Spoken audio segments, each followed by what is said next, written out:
Hey guys, welcome back to another Lumberjohn video. It's been a little while since we did the last video. In that last video we processed our slab and we leveled it with the belt sander. That took a long time. I thought a lot of that material was going to come off a lot easier with the belt sander. Some trouble we ran into was that it did take a long time, and it's not the most accurate way to level a slab.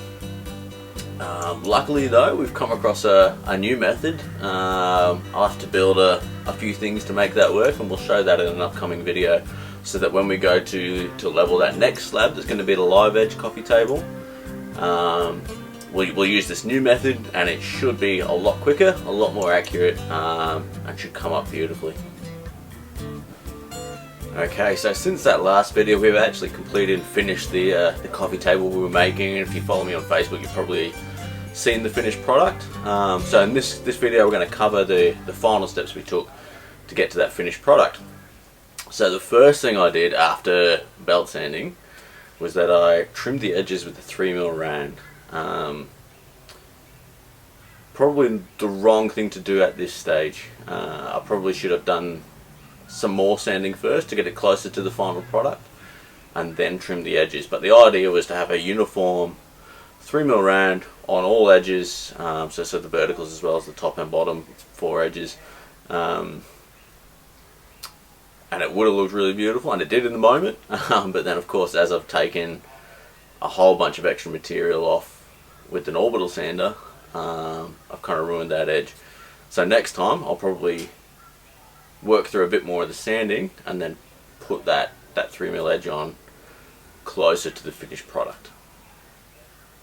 So once the belt sanding was complete and we put that rand on, the next thing to do was essentially just to work our way through a whole bunch of different grit sanding pads to slowly but surely remove all kind of the machining marks that I'd put in with the saw, with the belt sander, any trimming marks that might have been on it from the bearing on the trimmer bit.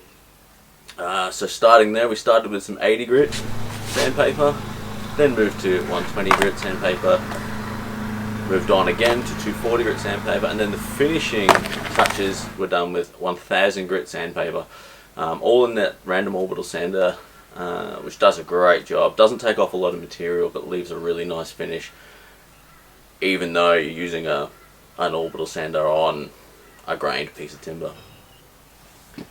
And I really wish I could show you guys, and you guys could have felt the changes as we went from that 80 grit belt sanding finish to the 80 grit orbital sanding finish, through the 120, the 240 to finish with that 1000 grit. Just, you can't see the difference at all, but when you put your hands on it and you feel the difference, it goes from being just a dirty, rough piece of timber all the way to being this beautiful product, which really speaks for itself. We didn't actually do a whole lot to the timber itself. All the beauty is just what happened naturally.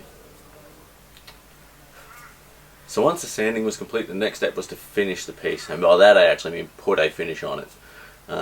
So we used actually a really old school cabinet maker's wax, which does have, as you would expect, a very thick waxy kind of texture to it. So it's a lot of elbow grease and man-hours to apply that to a larger piece. Up to this point I'd only used that finish on small little projects around the house. So this is another thing we're moving more into the 21st century. I'm moving away from those older methods to try and find new and better products, and I've actually found a more modern style of wax, which is much easier to apply but still has a beautiful natural finish. The new one I've grabbed is actually food safe as well, so if we're making cutting boards, that's the kind of finish we would use. Or if you wanted to make the kind of table where you would eventually use that as like a grazing table or something like that, you would use this finish as well. I mean, you can put food directly on it, eat off it, no dramas. So the big thing about applying this finish is you've really got to work it into the grain. So just using an old rag, less is more when you're grabbing out of the tin, and just little by little you kind of work an inch across the timber, where you'll work it in. You'll get that kind of friction because you want to warm up that wax so it actually gets into the grain, and then there'll come a point where you'll feel like you're working the wax in and it's very grippy, and then you'll feel all of a sudden your rag will start to glide across like it's glass. And that's how you know you've worked that timber in, worked that wax into the timber, and you've also removed all the excess as well, because you don't want a waxy finish in the end, but you do want that wax in the ground protecting it from moisture and wear. Once we had a finish on the underside of the bench, it was time to throw the legs on so that we could put the table on its legs, finish the top and sides without ruining that underside that we had just done. So these ones we use are actually just cheap, industrial, plain looking ones that we got from Bunnings. I had been looking at making something similar myself because I've got the welder there and all that, and that would have been fun, but at the time I was just trying to move through it, get the job done, start small, and eventually we'll build into bigger projects where I do every step myself. But I thought these legs were really nice, really clean, really simple to do. They've got a right angle on there, so it's easy just to measure in from the corners, screw them up, and we're done.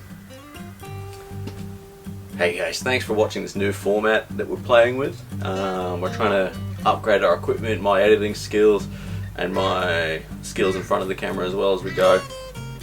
Had a lot of help filming some of the B-roll for this as well, and help putting the finish on the tail. So thanks to Chris Woodrow, my brother, for helping me with that.